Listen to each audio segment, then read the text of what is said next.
News 333కి స్వాగతం. ప్రభుత్వ పాఠశాలలో పరిస్థితి మహా దారుణం.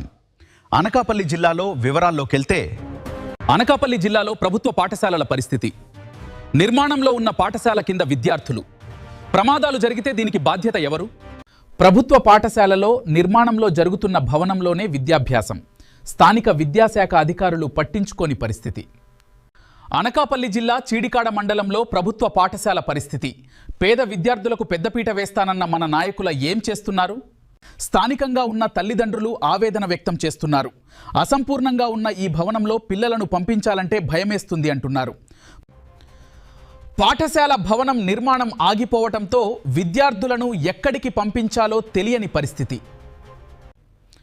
ఈ మధ్యకాలంలో భారీగా వర్షాలు పడటంతో ఏ ప్రమాదం ఏ వైపు నుండి వస్తుందో అని తల్లిదండ్రులు ఆవేదన వ్యక్తం చేస్తున్నారు.